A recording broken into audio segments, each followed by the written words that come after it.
Welcome to Boo You Gore. I'm your host, Jade. And I'm Annetta. We're here to talk horror, true crime, and all the weird stuff that keeps people up at night. Because tonight, it's not about murder. Ba ba ba!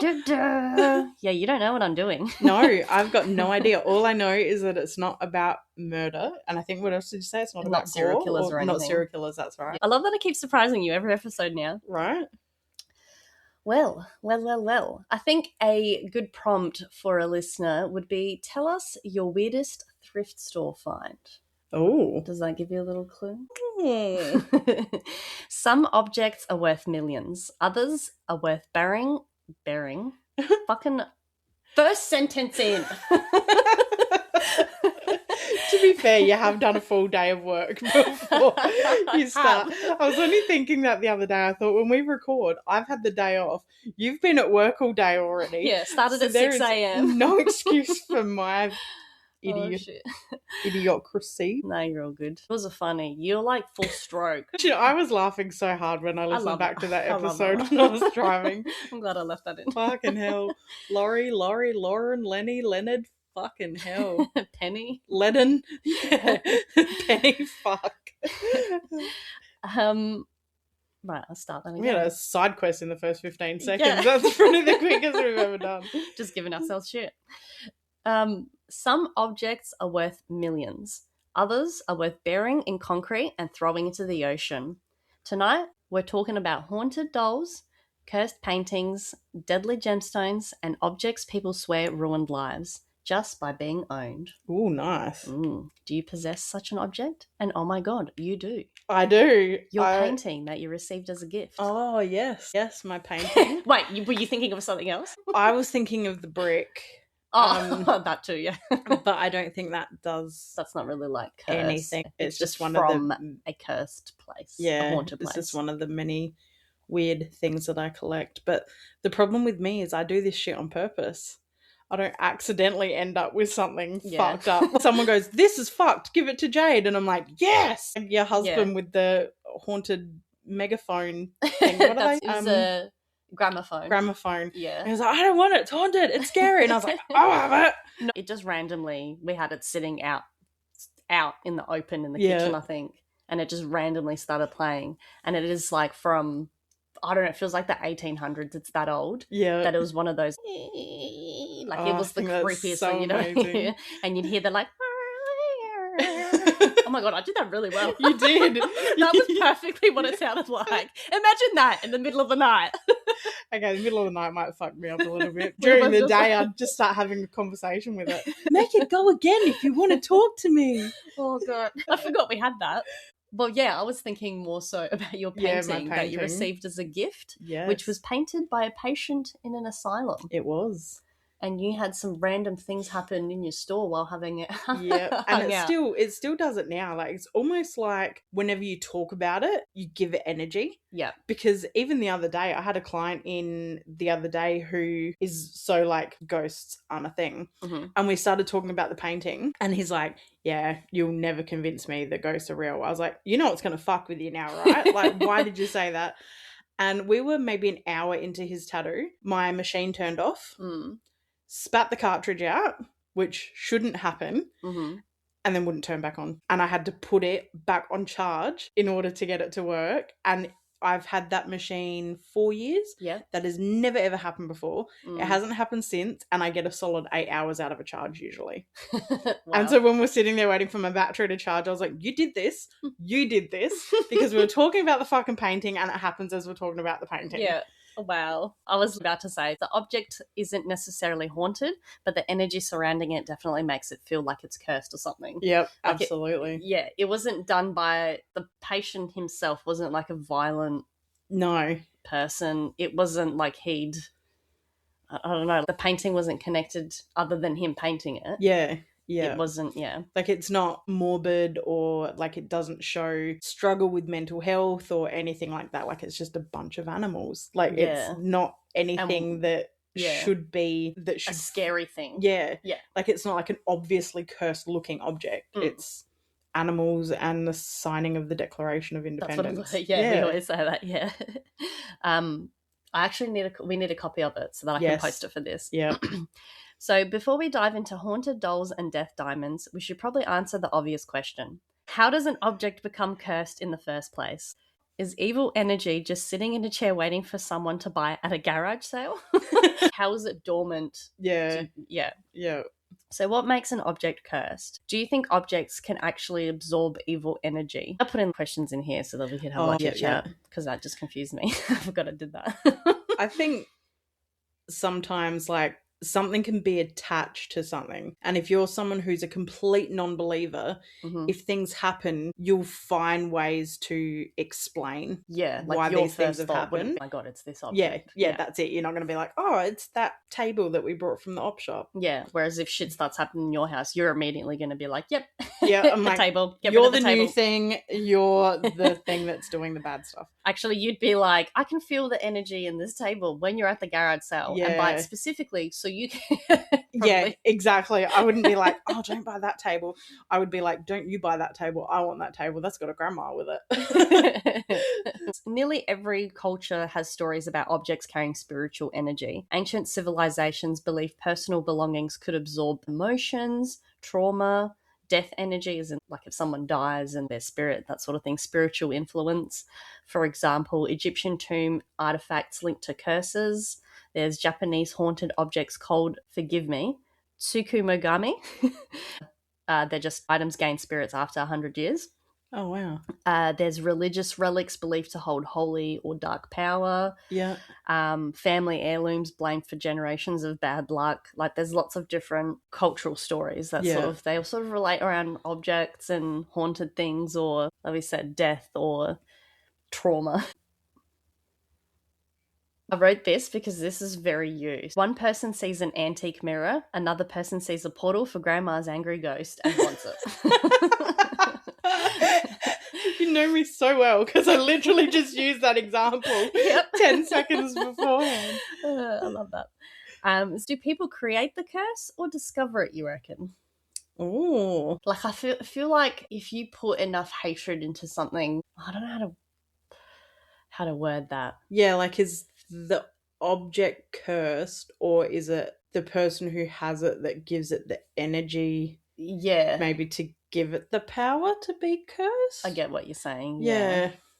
So emotional energy attached to possessions. Humans naturally attach emotion to objects. Items connected to intense events may feel heavy emotionally, like wedding rings after a divorce. It's got like that negative energy, I guess. Clothes from deceased relatives, abandoned children's toys, military artifacts from war. Paranormal believers claim emotions leave energetic imprints, which I think that's true. Yeah, like, that absolutely. can happen. I agree with that. And that's how it can maybe manifest into a curse, in a way. Yeah. Or it could be something that's, like they say, if you're an angry person in life, you're going to be an angry person in death. Yeah. So if you've died and you're all of a sudden trapped in a fucking shoebox, you're going to be like, motherfucker, why am I in a shoebox? And you're going to be angry. And if you're already an angry person, someone's like, I like this shoebox. And you're just this bubbling cesspool of anger in this shoebox. As soon as you open it. Yep. That's it. It just all explodes. No genies. I think I'm just on this bandwagon of like curses, because have you watched Something Very Bad Is Going to Happen yet? No. Okay. No. Damn it. Now I can't say shit. But watch it, because that got me on the bandwagon of curses. Nice. It's a really good show. Yeah. Some are hating it, majority are loving it. It's good. I've definitely got it on my list. And definitely, I feel I'm watching it a second time because I feel like I'm trying to pick up on things in the background. Yeah. Oh, is it a series? Yeah. There's, I think, only 8 episodes. Yep. But it's worth it. Like, the first couple people say are a bit slow, but they're necessary. Right. It's good.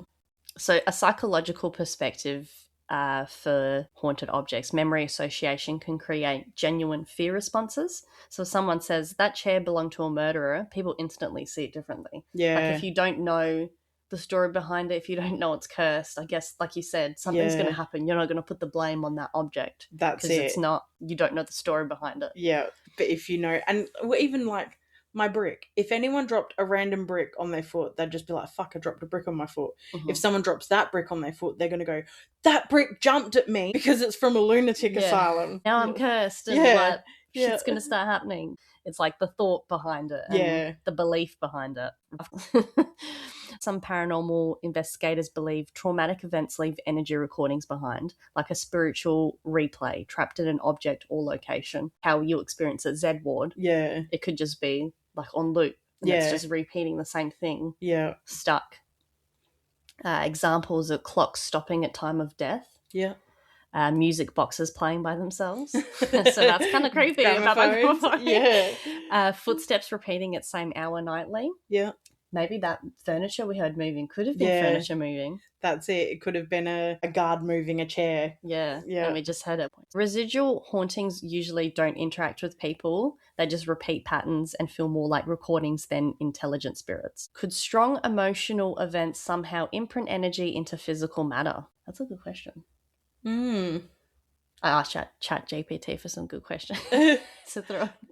Yeah, that's interesting because, like, before I came here today, I was literally watching a documentary about the Amityville Horror House, and they were talking about, it's like a 4 or 5 part documentary. I'm only on to the second episode, and they were talking about how the first murder that happened there. So after the murder, the next family who lived there were haunted. No one else who's lived there since has ever claimed anything about being haunted or there being spirits in the house or anything like that. It was just the very first family afterwards. But the house stayed empty for a year in between, but it had all their furniture in it still. Yeah. So you bring, like, with that question, when this new family's moved in and they've kept the furniture from the DeFeos who were all murdered, that maybe everything replaying on a loop, that furniture has just absorbed it over time, especially with a lot of it in those days being wood. It's absorbed it, and then when the next family's moved in, that trauma is there because it's trapped in the furniture, so it's trapped in the home. And then when the other families have moved in, all that furniture was gone. So maybe the haunting wasn't actually attached to the house, it had been absorbed by the furniture. That's a good question. Because it's not essentially physical matter, but there was so much violent energy when he killed. Yeah. Because what did he claim? I haven't really looked into Amityville Horror. He said he was hearing voices. So it wasn't like he claimed he was possessed or... No, just that he was hearing voices and the voices told him he had to kill everybody. Okay. Yeah, and he massacred his whole family. His mum, dad, and I think 4 siblings, 3 or 4 siblings. Jesus. And then, the next family that lived in there were horrifically haunted. Yeah. They were attacked. There was violence. So with all of those people dying so fucking suddenly, because he shot them all while they were sleeping.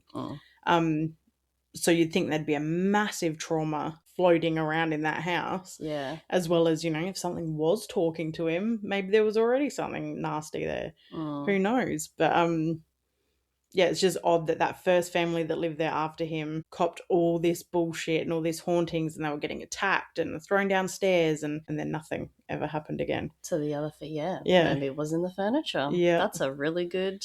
Yeah. Like, not theory, like a really good way to look at other hauntings. Yeah. And look at whether it's objects and furniture and what happened That's from it. one moment to the next. Because it's probably something I never would have even thought of had you not just asked that question. Yeah, that's a good question. So, paranormal theory, demonic or spirit attachment. The core idea behind that is more extreme paranormal belief. An entity intentionally attaches itself to an object. You could then go down that line of like Annabelle. Yeah. I do talk about Annabelle. Yeah. It's a good example. So that's essentially an entity attaching itself to something. Yeah. Well, the whole Warren Museum is that. It's, all items that things are attached to. Yeah. I haven't mentioned, there's sort of like a brief mention, I think, of them, but I want to do a whole episode on them. Yeah. So that'd be a really good absolutely. one. Yeah. Even like the Smell family. Yeah. They were on that case. I listened to a podcast, I'll send it to you, and it's a guy he was Australian too, actually. He did episodes on the cases that the Warrens worked on that they haven't made movies out of. So it's a whole other, I think it's 8 or 9 episodes of other cases you hadn't even heard of. But I'll send that to you for your researching. It was really good too. The Conjuring movies actually scare the shit out of me. Yeah. I love horror. and I don't usually get scared, but that first one with the witch or whatever you'd call her. Yeah. I know that sounds stupid, but like not Bathsheba. No, was it Bathsheba? Something with a B, yeah. Yeah, something like that. Yeah.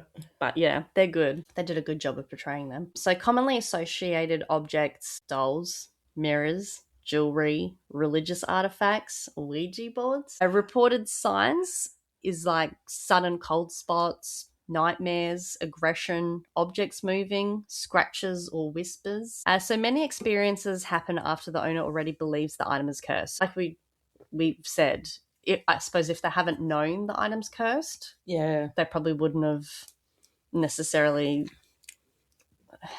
I don't know how to. Well, like if someone says, "Here's a doll, I think it's haunted," and you walk in a room and think you see the doll move out of the corner of your eye, you're gonna be like, "It's absolutely a haunted doll, yeah, ghost in that doll." Yeah. Whereas if no one said anything and you walk in a room, the doll moves, you're just gonna be like, "Oh, doll fell over." Yeah, you're not gonna make it a paranormal thing. Yeah. Your brain's not going to go there automatically. If a doll starts crawling across the floor, I'm not researching it. I'm setting the house on fire.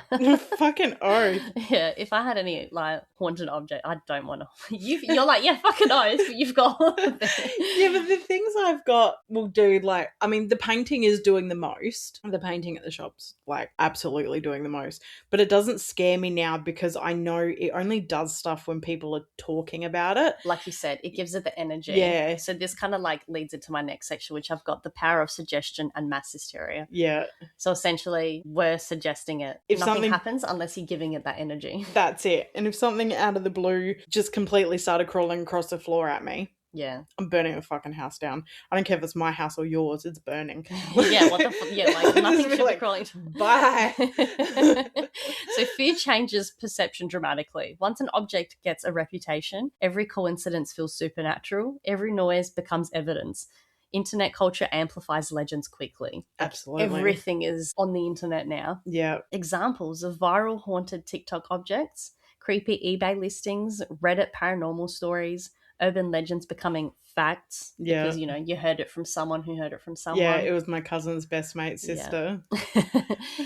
Like, if thousands of people believe an object is cursed, does the belief itself give it power? Absolutely. Yeah. Yeah. Yeah. Like the whole Annabelle doll. Yeah. And it's just sitting in a, like, locked glass cupboard, and it's like, yeah, they put their juju on it to stop the haunting stuff coming out of the glass case. And it's like, how do you... If this thing's a demonic, all-powerful, can do things, can kill people, like the fucking Annabelle doll. Oh, we came home from work and it had written all over the walls with crayon. But it can't open a glass cabinet. Yeah, like I would just, fucking, I don't know how they lived in that house with a room full of cursed shit. It's insane. Hopefully when I do research, it'll tell me what they did to like. I love watching the guys that have the house now because they're doing tours and stuff there. And when they go and actually do investigations, like that whole house is pretty active. Really? Yeah. Yeah. I'll send you some of their YouTube videos too. Like they're long videos, but even that shows like, they can make a 2.5 hour long video because there's enough happening that they're getting that. All this content, I guess. Yeah. Wow. Who owns it? Is it Matt Rife and that's his name. I can never think of the other guy's name. But I think from what I can see with the stuff that I'm watching, I think Matt Rife was just sort of the money behind it. I was about to say investor. Yeah, like the other guy seems to be Ethan. Ethan's doing all the other stuff, all the like running it, the media for it, and everything else. Like they've done it really, really well. It's like a Airbnb. Oh. So you hire it, and I think the most you can have it for is 4 days, but it's like $1,000 a night or something like that. But they have everything you would need to investigate is there. Wow. And you get full use of everything while you're there. And like, I'm talking walls and walls of material. There's a whole equipment room. Wow.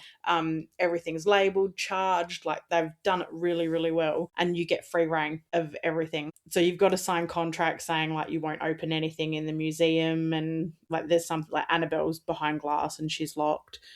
But yeah, you just get complete free reign. They opened it for bookings, I think, for 48 hours and booked it out for 2 years. Holy shit. Insane. And they've got the museum, I think, for 5 years. They've got everything that's in the museum. And after that, they've got to renegotiate things because they weren't part of the sale. So they're basically leasing Yeah. everything that's in the museum. But the archdiocese or something like that, like where the Pope is, they are trying to work out what to do with the stuff in there. Wow. Because they're like, we don't just want it released. Yeah, that's so true. And Yeah. you can't sort of sell that to just anyone. Like, That's you it. kind of want to keep an eye on what they're doing with it. Yep. I know, like, renting it at Airbnb, like, you're giving a lot of trust to these people. Like, I know Yeah. it's locked and shit. You're not expecting someone to come with, like, fucking Yeah. bolt cutters But there's to all get into like Annabelle. there's across the on the shelving where everything is, they've actually put like is it UV, ultraviolet, whatever those alarms are that you see like in like the laser. Yeah, like if you cross the laser it sets off an alarm. Yeah. Mission Impossible, those sorts of things. They've got them on there. Oh, so if you reach in to grab something off the shelf, the alarm goes off. Okay.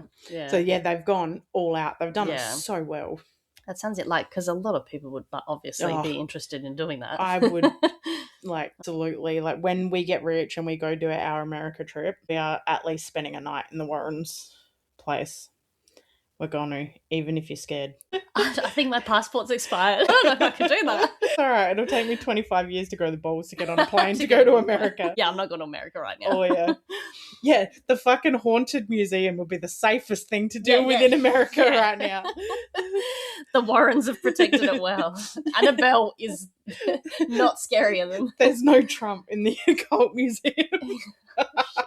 Oh, shit. So I've gone down to why people are attracted to cursed objects. Even people who fear cursed objects are fascinated by them because danger creates adrenaline, mystery feels addictive, horror gives safe fear experiences, owning forbidden things feels exciting. Mrs. Haha Brick. Hashtag all of the above. So it's like easily comparable to like horror movies, true crime obsession, ghost hunting, tourism. There's a lot of avenues of people that love these things. Humans have always been weirdly drawn to things we think might destroy us. And speaking of objects people absolutely should have left alone, let's talk about the infamous Dybbuk box. Is that how you say it? I was wondering if you're going to bring up Dybbuk boxes. The wine cabinet so terrifying that owners claimed it ruined their lives. So the Dybbuk box originally sold on eBay. It was said to contain a malicious spirit from Jewish folklore, and owners reported nightmares, shadow figures, sudden illness, strange smells, and then became famous after appearing on paranormal TV shows. Is it folklore amplified by the internet or psychology of expectation and fear? So in Jewish folklore, a Dybbuk is believed to be a restless or malicious spirit. The word roughly translates to cling or attachment. Traditionally, Dybbuks, now I feel like I'm not saying it right. Traditionally, they are thought to possess living people, not objects. That's part of what makes the Dybbuk box story unusual. It's supposedly a spirit trapped inside an object instead of a person. In the early 2000s, a man named Kevin Manis listed an antique wine cabinet on eBay. According to the listing, the cabinet belonged to a Holocaust survivor. She warned family members never to open it, and strange events followed anyone who owned it. Owners allegedly suffered terrifying nightmares, shadow figures, sudden illness, hair loss, anxiety attacks, electrical problems, that's fucking random, the smell of cat urine appearing randomly. The nightmares were supposedly similar between different owners as well, which was usually reported as an old hag-like figure attacking them in their sleep. That's fucking scary. Yeah. So this is like The Conjuring. Imagine that in your nightmares. I wrote, not to victim blame, but after the first nightmare hag, maybe stop passing the cabinet around. Right? When I die, you can have the box. It gave me nothing but torment for 50 years, but it's all yours when I croak. The cabinet supposedly contained 2 pennies, a lock of hair, a granite statue, a dried rosebud, candle holders, and a wine goblet. The contents sound oddly ritualistic without having clear explanation. So there's fucking weird random things to have in there and then be told not to ever open it. And they're all things that on their own are completely innocent, but together are so ominous. Yeah. All right. It sounds either cursed or like someone's Etsy witch starter pack. Right. Definitely sounds very ritualistic. The original eBay listing spread online rapidly. Paranormal forums treated it as real evidence, and the story arrived during peak internet horror culture with chain emails, creepypasta, haunted websites, and cursed images. So it spread really quickly. Yeah. And I guess kind of like Chinese whispers, maybe one thing happened and then it spread. Yeah. Or like, into this insane Yeah. story. So would this story have become famous before the internet, you think? Nah, because it wouldn't have spread as much. It wouldn't have had as much power. The Dybbuk box became one of the first internet age haunted objects. Wow. Yes. So the box eventually ended up with paranormal investigator Zach Baggins. It was displayed in his haunted museum, and visitors and staff allegedly reported panic attacks, nausea, scratches, dizziness, overwhelming dread, and some claim even standing near it causes physical discomfort. Wow. I probably wouldn't want to sit there. But how much of that too is psychological? Yeah. Because you're like, oh, I know there's a demon in this box and I'm standing so Right close to a next to demon. it. Yeah. So haunted museums are wild because people literally pay money to get spiritually traumatized. Yeah. Yeah. I mean, we can't talk. We pay to go to Z Ward. Yeah. Knowing that shit happens. The story might be fiction and there's major twists and, like we said, kind of like Chinese whispers, essentially. Years later, Kevin Mannis allegedly admitted parts of the story were exaggerated or invented. Even after the confession, many people still believed the box was haunted and paranormal experiences continued being reported. Wow. So, like you said, it could be a whole psychological angle. Once people believe an object is evil, expectation shapes experience, fear increases paranoia, and normal coincidences feel supernatural. Yeah. If enough people believe something is cursed, does that belief create its own kind of power? Yeah, I think it does. Yeah. And if you've paid all this money for something that's haunted and then you want to maybe get some of your money back when you find out it was a fucking hoax, you need to say, no, it really, really is haunted. Yeah. I've had like, it. I It's spent done my all money. these things. Yeah. So someone else wants to buy it. So the story actually inspired the horror film The Possession. I don't think I've seen that one. No, I don't reckon. Hollywood amplified the legend globally, and the movie blurred fact and fiction even more. Yeah. I feel like every story does. Even when they say, this is based on true events, on a true story, and then probably like terms and conditions. It's down the bottom. It's like, so this, we're right. This did happen on a Wednesday. Yeah, I was going to say it happened on a Tuesday. That's hilarious that we had the same joke. You beat me to it. That's the part of the true part of the story that we based it on. Yeah. So at some point, the real story stopped mattering and the myth became bigger than the truth. An internet legend status. So the story, the Dybbuk box hits every horror nerve. Mysterious antique, forbidden object, cursed ownership, escalating danger, blurry truth versus fiction, and ancient folklore mixed with modern internet culture. So there were so many things wrapped around it that just made it the perfect horror movie. Yeah. It's basically the perfect modern campfire story. Would you open the box? Fuck no. Oh. I don't think I would even want to. I wouldn't purchase it. I wouldn't want to own it. You would. You got a brick. Yeah, true. I think it would depend. If it was just locked with a key or something, I'd probably open it. Mm-hmm. But if it was like wax sealed or something like that, probably not. Yeah. I feel like I see a lot of videos where people are renovating and they're like in the attic and find something wax sealed and they open it. And I'm like, and you're fucked. I'm like an angry dad watching the football when I see those videos. I'm like, put it back. It's there for a reason. It's wax sealed. That means a witch put it there. Yeah. Leave it alone. You just open a whole can of whoop ass. I saw one day and she was like, oh, does anyone know what this could be? It's got hair in it. It's got some nails. It's got this and that and rah rah. And like some oil and it's sealed with wax. Oh, if this gets 1,000 likes, I'll open it. No amount of likes would get me to open that. Put it right back where you fucking found it. And if you're moving the wall, and put it behind another wall and put the fucking plasterboard back up over it. Yeah. It's there for a reason. I would not open that. Got another question? Would you spend one night alone with it for money? Yeah, absolutely. Yeah, for money. Yeah. I'd pay to stay with it. Right? If someone gifted it to you, what would you do? I'd keep it. You'd keep it? Yeah. Yeah. You'd like just in your house? Yeah. Yeah. Would you use it and open it, or would you? Again, it would depend on if it was sealed. Like, if it was just a key and I had the key, I'd open it, have a look what was in it, and then probably put it back and stick it in one of my cabinets, because it'd just be like it'd be one of my little curiosity things. But yeah, if it was wax sealed, I'd probably still take it, but it would go straight in a cabinet. Yeah, so you wouldn't destroy it, essentially. Probably have a nice little ring of like black salt and crystals around it. Saves your house every day. Oh, like I'm still taking it, but I'm just gonna put a nice little fucking bubble around it. Shit. So essentially, you wouldn't destroy it. So that's good to know. Good to know. Nope. So I wrote, is destroying a cursed object ever a good idea in horror stories? I feel like people try, and there's certain things that need like a certain way to destroy something. Yeah, and if it is like, if you buy into the whole like demon theory, if you like. It amazes. One thing that's always got me is everyone says that hell is a fucking big like cesspit of fire. Then why do they think burning things is going to destroy a demon? Wouldn't a demon be adapt to dealing to the with heat? Like, it wouldn't destroy it. I get what you're saying. Like, maybe people have the thought as it's like you're burning it, like sending you back to where you came from. Yeah, maybe. I don't know. I don't know.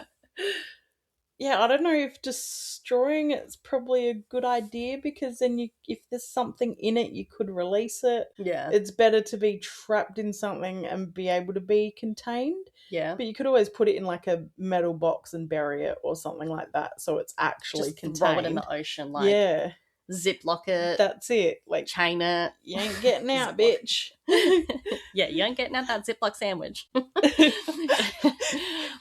Oh shit, it's rolled. Rule number 1 of horror. If an old woman says don't open this, you don't open it. Right? But it's creepy. Rule number 2. If someone's chasing you, don't run up the stairs with your big old boobies. Go out the fucking door, dum-dum. Isn't it? I feel like it's easier said than done, because what if they're like at the front door? Then go out the back door. Yeah, that's true. There should be other avenues. Yeah. Just like every time, as soon as I'm watching a horror movie and someone starts running up the stairs, I'm like, oh, for fuck's sake. You're gonna get stuck. But as creepy as a haunted wine cabinet sounds, at least it can't walk across the room by itself. Dolls, unfortunately, are a different story. So the next object I want to talk about was Annabelle, the doll that terrified investigators. The story essentially started with nursing student receiving the doll as a gift and notes appearing around her apartment, the doll allegedly changing positions, claims of violent paranormal activity, and is now locked away in an occult museum, which we were saying.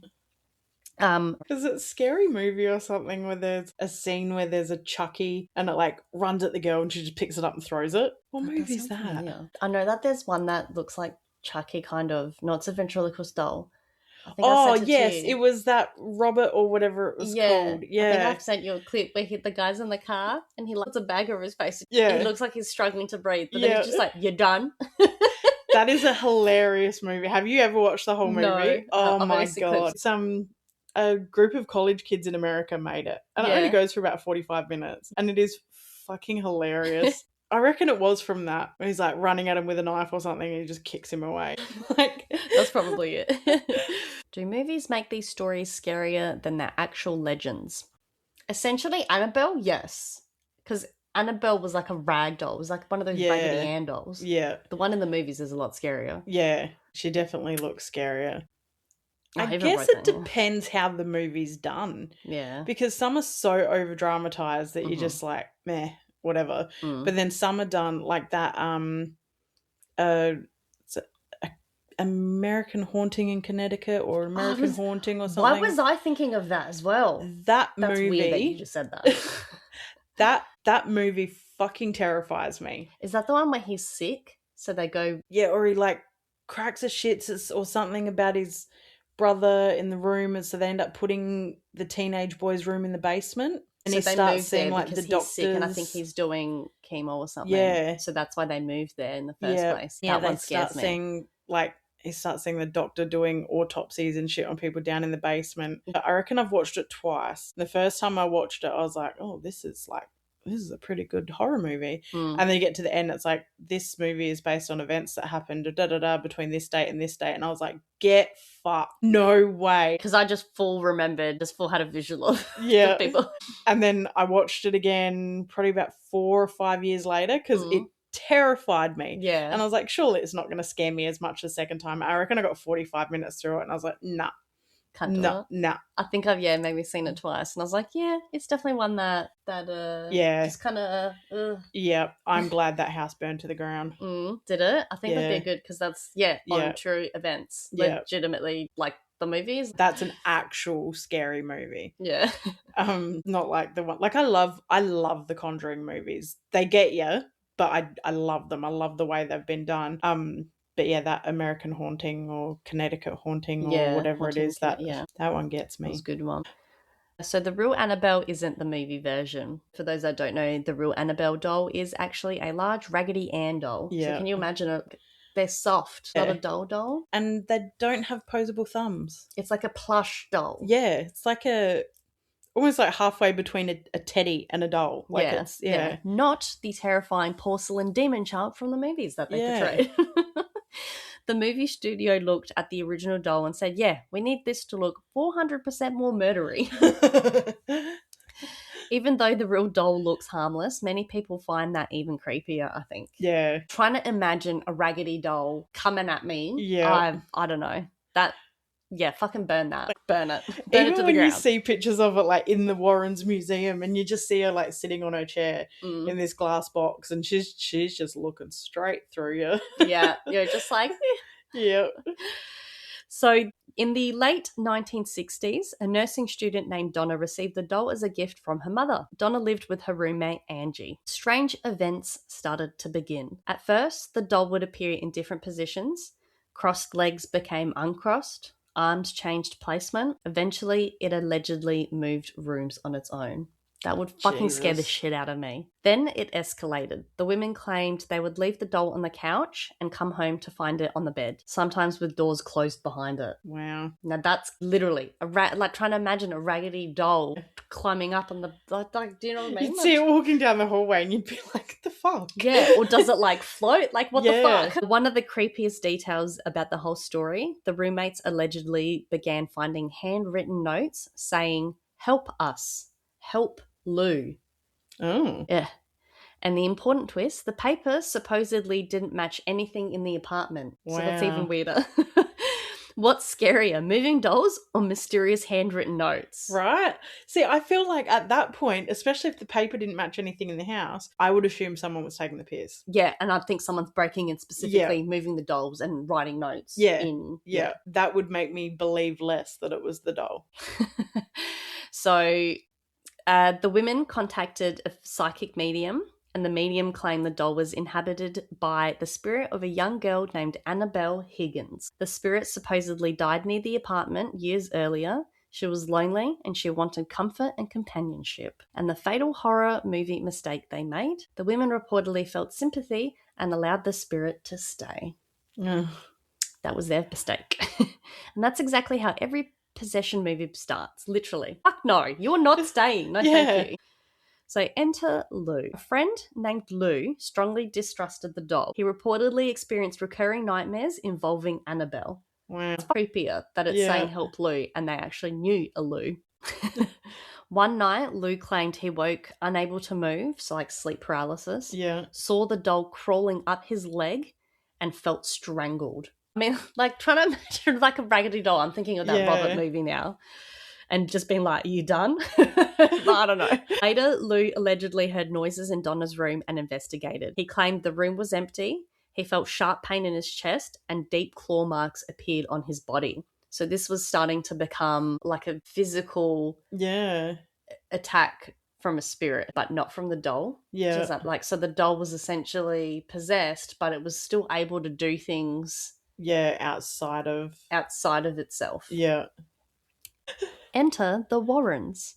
Ed Warren and Lorraine Warren. So we'll do a whole episode on them. They have some wild fucking stories. So for those that don't know, they're paranormal investigators. The women contacted Ed and Lorraine Warren, most likely having heard other cases they've done and sort of helped people. Because they were pretty famous, I guess. Yeah, they were on like a lot of talk shows and stuff like that.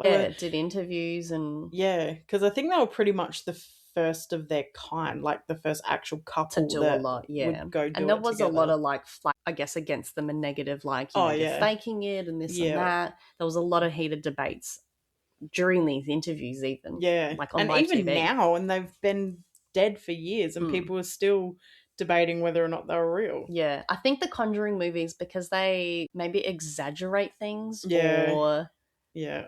I don't know, not necessarily exaggerate. They've like, you kind of look at something and you're like, that didn't happen. Yeah. Yeah. Or did it? So the women contacted Ed and Lorraine Warren. The Warrens concluded the doll itself wasn't possessed, an inhuman entity was manipulating it.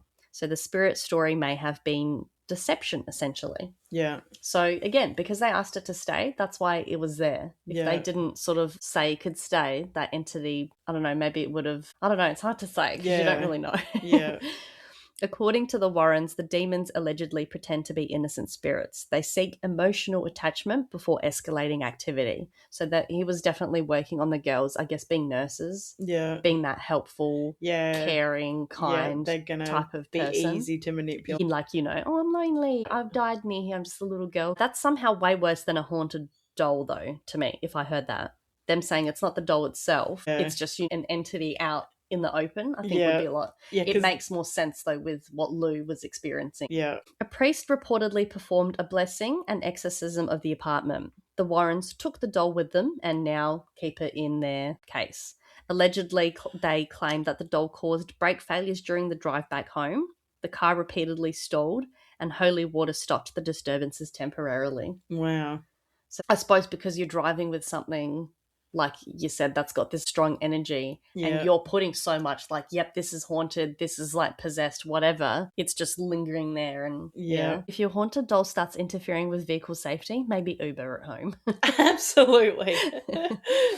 So she's now placed inside the Warrens Occult Museum, and a warning sign reportedly reads, "Warning, positively do not open." Yeah. That sign alone became legendary, and visitor stories over the years reported dizziness, panic, scratches, and bad luck after mocking the doll. One of the most famous stories, according to the legend, a museum visitor mocked Annabelle and banged on the glass, and the Warrens warned him to stop. Later that night, he died in a motorcycle crash. Yeah, how crazy is that? Yeah. This story is impossible to fully verify and exists mostly as paranormal lore. So I couldn't find whether that was true or not. But imagine that. I would be like, fucking told you so. Why would you mock it? Like, do you know what I mean? Like, why would anyone, whether you're a believer or not? That's it. Like, Sam and Colby went to Zach Bagans' museum, and there's a doll there who I think you've told me this story. No, I think that might also be Robert.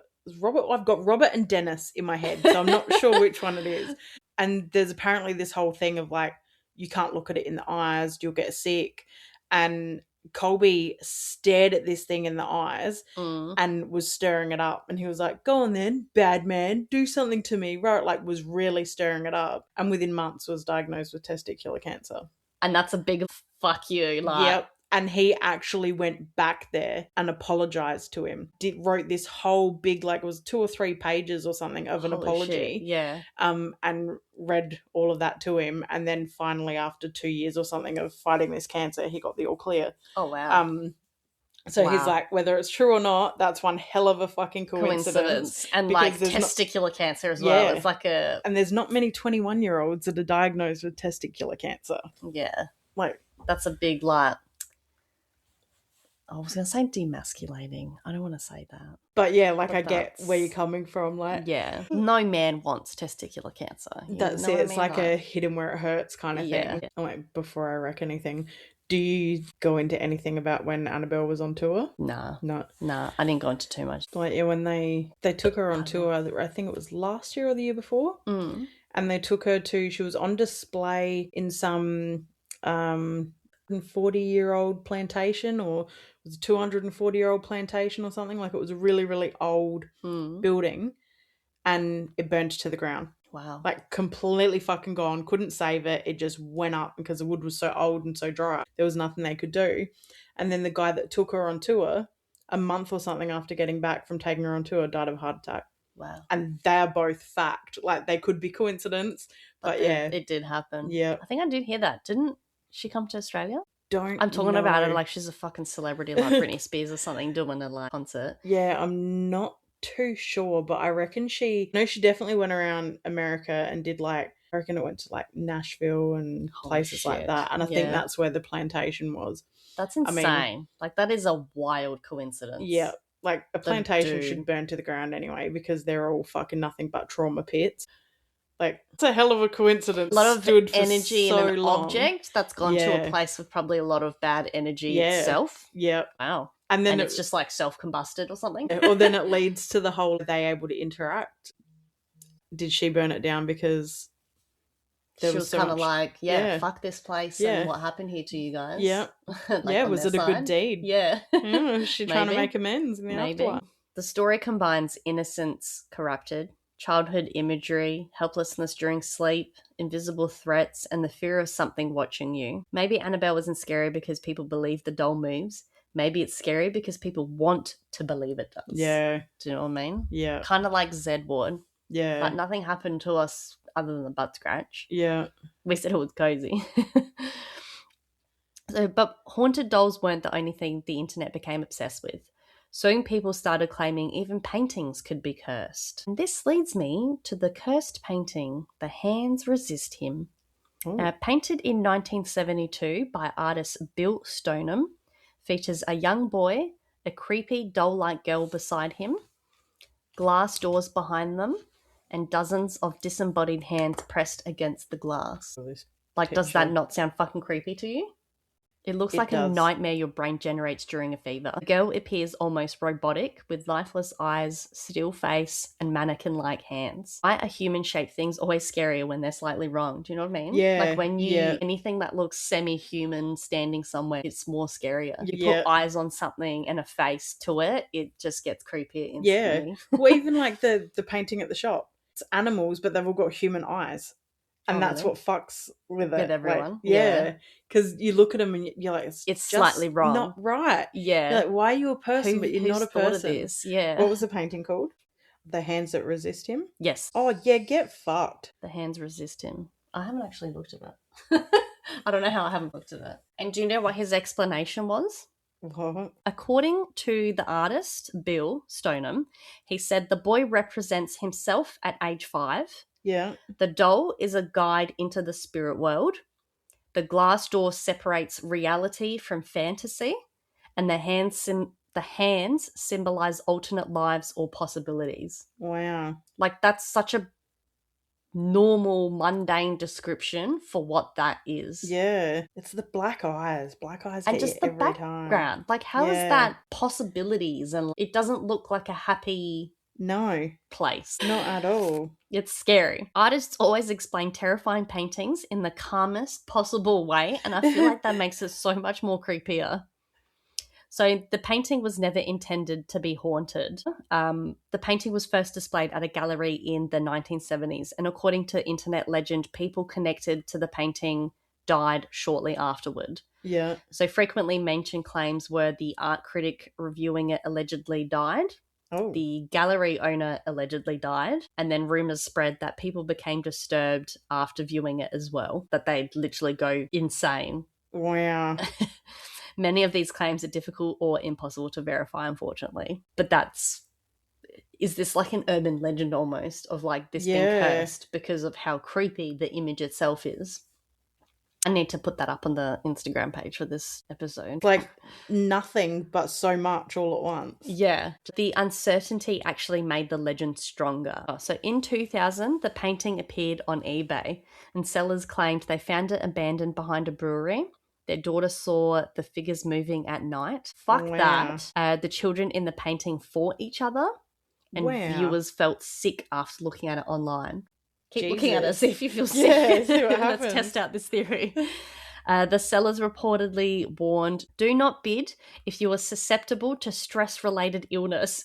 So that was literally a warning on the eBay listing. That's either paranormal evidence or elite-level marketing. If you want to buy it then, you're told, don't buy it. I don't know. I mean, I guess now that I've had an experience with a painting, I don't know if I would push it if it was like this is going to have bad Yeah. Like, what my painting's doing is just dumb shit. Like, Yeah. it's not making people sick. It's not affecting killing the anyone. owners. It's just Yeah. like, I'm just going to randomly knock on this door. Yeah. And shit like that. Like, just being cheeky. Yeah, it's just like, oh, you don't childlike. believe in me? Explain this then. Like, Yeah. Whereas this just... yeah, if I knew something was physically Yeah. doing shit to people, I think I'd be like, maybe not. But then at the same time, if you're like the owner and you're selling it and that's happening, wouldn't you want to get rid of it then and be like, this is a beautiful painting? Yeah, very true. The listing exploded online because this was early internet paranormal culture. Forums and email chains spread the image rapidly, and people began claiming reactions from just viewing the photo, even in the email. Yeah. So I don't know if it was like a psychological thing there again. Yeah. Yeah. I totally felt sick in the moment. I think...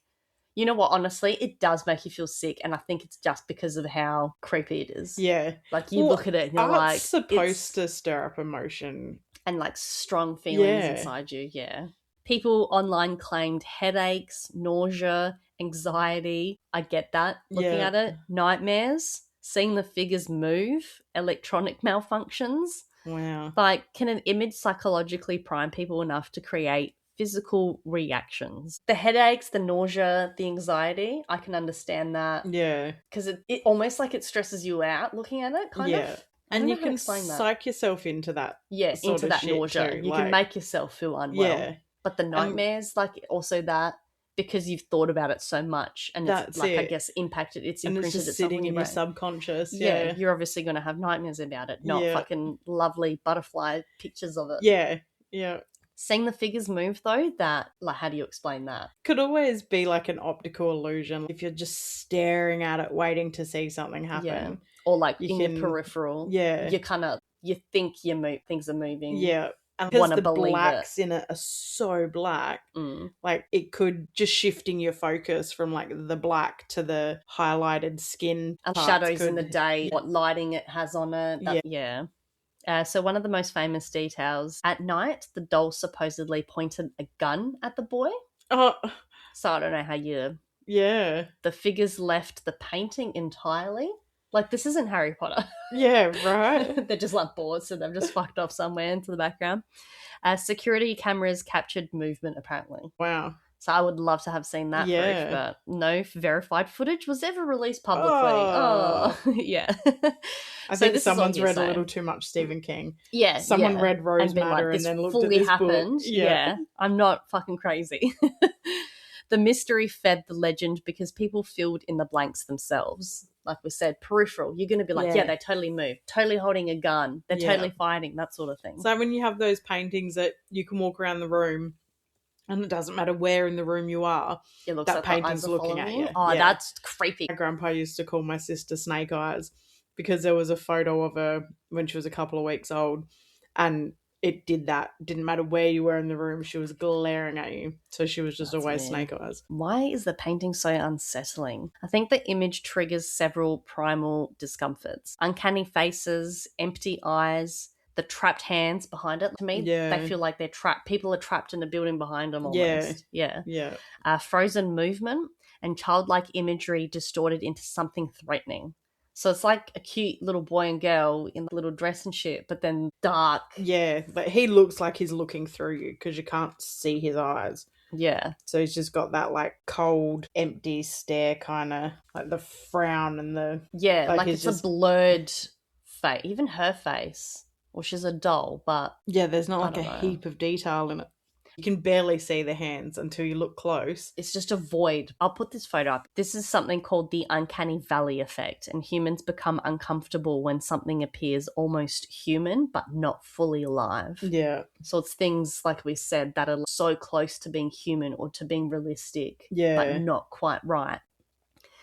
The painting feels like a dream almost, or a forgotten memory, or a scene moments before something terrible happens. It's almost like it gives you that anticipation, like you look at it and you expect something to happen in it. So I guess that's probably why you'll see things moving or whatever. And the headaches can be explained like you're squinting or really focusing on pieces of the image. Even when I just looked at it then, as soon as I closed the picture, I got like this pang like in the side of my head. But now I'm like, am I getting that because you're just like, we've spoken about it? And Be interesting to see if I dream about it tonight.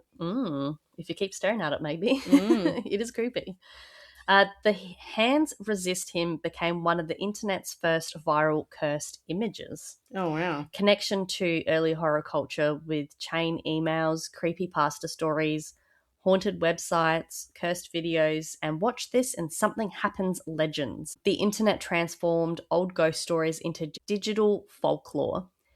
Yeah. Rational explanations could be suggestion and the expectation, like we said, viral mass hysteria, creepy imagery affecting your mood, exaggerated storytelling, people wanting participation in the myth, like to be able to say, this happened to me when I looked at the image. Yeah. People often experience fear physically with elevated heart rate, nausea, the adrenaline, tension, headaches. So all those things could be explained to like adrenaline, and because you're physically, I guess, the excitement of like looking at this image. So you're like, yeah, this is totally going to happen. Like, something's going to happen. I'm all pumped up. Yeah. Fucking haunt me. Yeah. And then you don't realize you've clenched your jaw and you've just given yourself attention. Yeah. If enough people tell you an image is cursed, your brain starts searching for proof. Yeah. Yeah. The painting today still exists, and Bill Stoneham continued making sequel paintings featuring the same characters. Oh, wow. The legend remains one of the internet's most famous paranormal stories. The artist embraced the viral fame after the eBay incident, and I guess that's why he continued painting things quite similar to it. If your painting accidentally became one of the most famous cursed images online, do you lean into it? Absolutely. Yeah, I would too. Yeah. Maybe the painting itself was never haunted. Maybe the real curse was how effectively it infected people's imaginations. Yeah. Creating nightmares, that sort of thing. Because now my fucking head hurts. And you know what? That was literally just because I was squinting to look at your phone. Yeah. So I'm not wearing my glasses. So have you heard of the Hope Diamond? Yes. The Hope Diamond is one of the world's most famous gemstones and is a massive deep blue diamond weighing over 45 carats. Yeah. So that's a big boy. Stunning. Is that supposed to be what she gets in Titanic? Yeah. Oh, okay. Well, that makes sense why they're fucking looking for it. Yeah. 45 carats, Jesus. No wonder it sunk. Yeah, right. It weighed more than the ship. Yeah, so that's currently displayed in the Smithsonian Museum. Imagine owning a diamond so beautiful, people ignore the alleged death curse attached to it. Well, another little side note, the guy who painted my painting, there's 12 in the series. Yeah. They've got 8 of them. They don't know where the other 4 are, and 2 or 3 of them are in the Smithsonian. Oh, really? Oh, wow. Yeah. And you've just got one at home.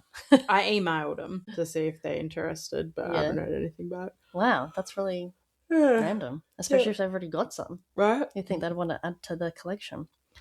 According to legend, the diamond was stolen from a sacred Hindu idol in India, and a curse supposedly followed anyone who possessed it afterward. I mean, if you're going to steal it from, like an idol, essentially. Fans debate whether this origin story was invented later to make the gem more mysterious. Did the curse come first, or did marketers realise cursed jewellery sells newspapers? Or did they make the story up hoping it would be returned? The curse goes away if it's returned to the original idol. Maybe. Yeah. Yeah, that's a good question. So owners and handlers supposedly suffered financial ruin, insanity, murders, suicides, and mysterious deaths. Wow. A French royal family connected to the gem later faced execution during the French Revolution. There was a wealthy owners reportedly died unexpectedly, and some stories claim caretakers were attacked as well or killed. Wow. So not just the owners, but also caretakers of the gem.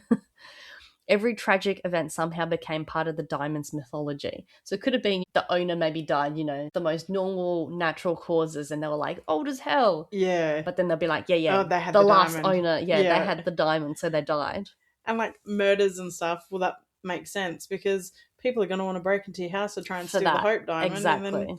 And like the French royal family, I mean, in those times, they were probably guilty of whatever they did and were executed for something totally non-related about the diamond. And it's all the power of storytelling. Many events linked to the curse happened years apart, they were exaggerated over time, or had no confirmed connection. And it's all, like we said, the power of storytelling. Yeah.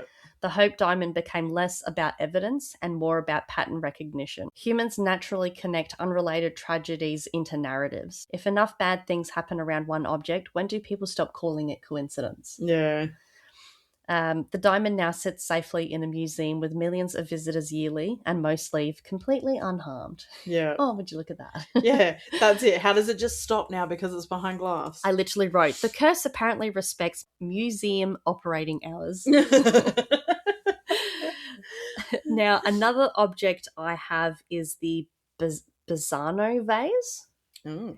So this vase, I don't have a lot of details on it, but it was said to kill every owner. It was buried, I can't say that fucking word, buried repeatedly, an urban legend or genuine mystery. And at what point do you stop accepting cursed inheritance? Because apparently it Yeah. went from one owner to the next owner to the next owner, and this vase just kept killing people. But there's no like true fact behind that. Like I couldn't find much evidence behind it.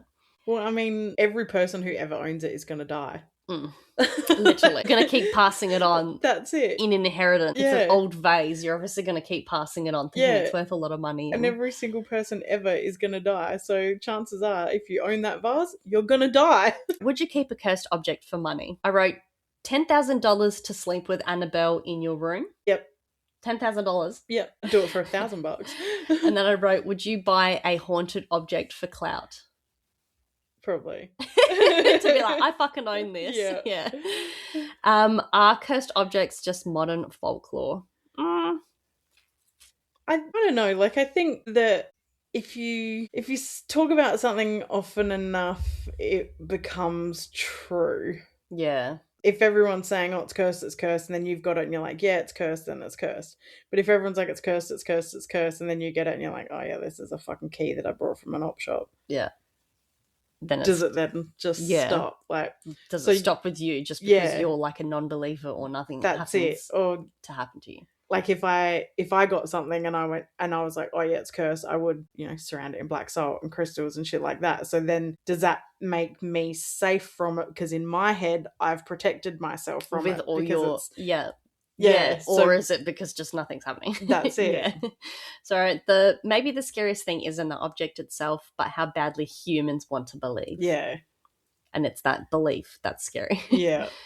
Humans hate randomness. Attaching meaning to objects gives chaos a narrative. And maybe cursed objects aren't really about ghosts. Maybe they're about our need to explain suffering. Whether these objects are truly cursed or just wrapped in centuries of fear and storytelling, one thing stays consistent. People keep touching the things they were warned not to because people don't fucking listen. Hi, my name's Jade. I love you. But that's essentially it. I didn't go into too many specific objects because there is a lot of cursed items especially out there. If you look at like Egyptian items and stuff like that. Yeah. Every Egyptian artifact comes with essentially a curse. cursed, or has some sort of spirit behind it or something. And maybe it's not so much curse, maybe it's bad juju because you've taken that without permission. Like grave robbing. Like you're essentially not taking them from their resting place. That's it. Like where they've put a lot of effort into this resting place with like binding themselves in, silks and putting a lot of effort into their afterlife. Every part of it is part of a story and around like a ritual for them. Yeah. And you've taken them out of that safe resting place. Yeah.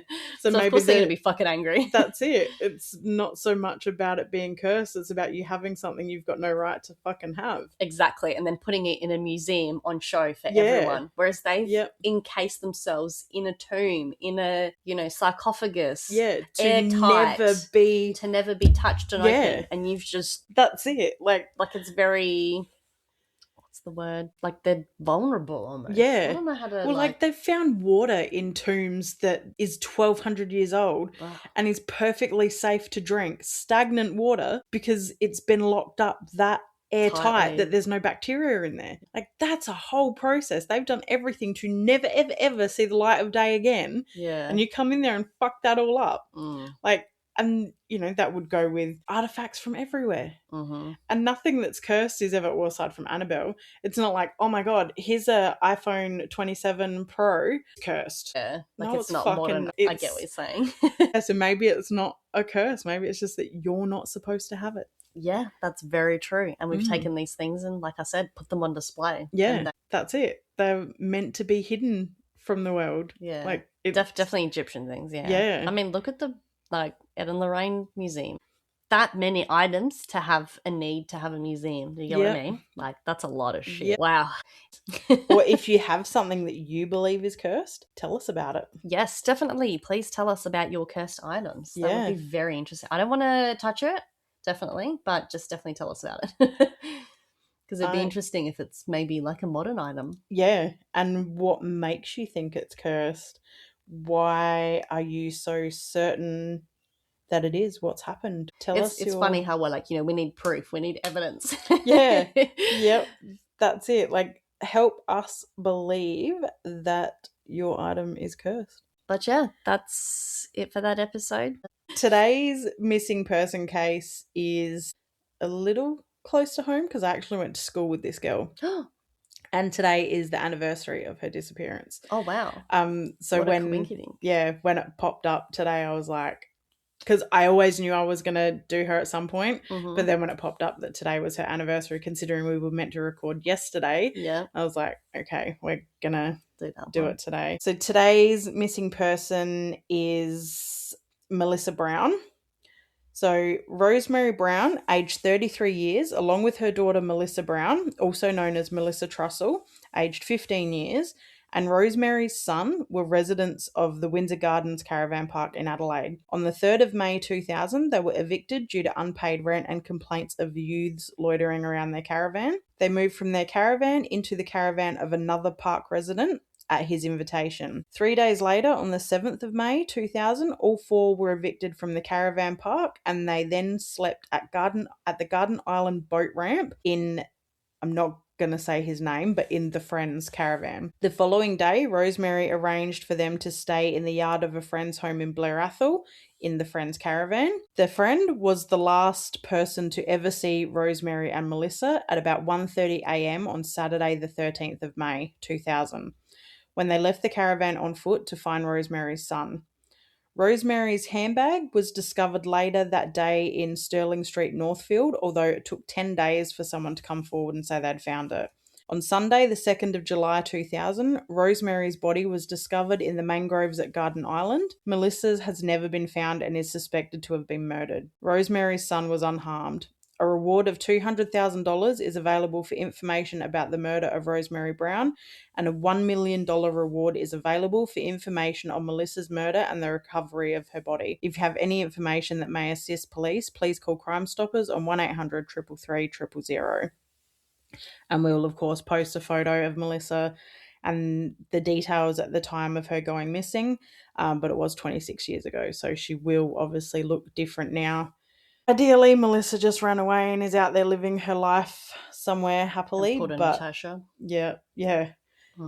But even police don't think that's the case. So considering what happened to Rosemary. Yeah. Wow. The very least we can do is bring her body home. So if you know anything, go and claim your $1 million and get her found. That's a lot of money. Yeah. That's how badly they want this one closed, I guess. Yeah. And like we always say, we don't necessarily ask you to post things. These missing cases ones, please share it around. Them. Yep. It could reach the right person who wants the $1 million and who has information that will get them that $1 million and will hopefully get Melissa. That's it. Essentially put at peace. Get her found, get her back with her mum. Yeah. It's been 26 years and for some reason it's really fucking me right now reading it out loud. It's weird that we're recording like on the anniversary. Yeah. Wow, what a quinkydink. We seem to do that a lot of like dates and things. Right, if you enjoyed tonight's descent into cursed chaos, follow Boo You Gore wherever you listen to podcasts. And remember, if you find an antique music box in the attic that starts playing by itself, maybe don't open it. Keep it in your cupboard. Keep it in your cupboard. Keep it all locked up.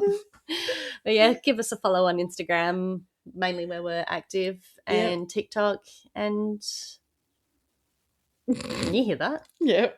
And Anetta's going to go get some snacks. I am hungry. We'll see you on the next one. Bye. Bye.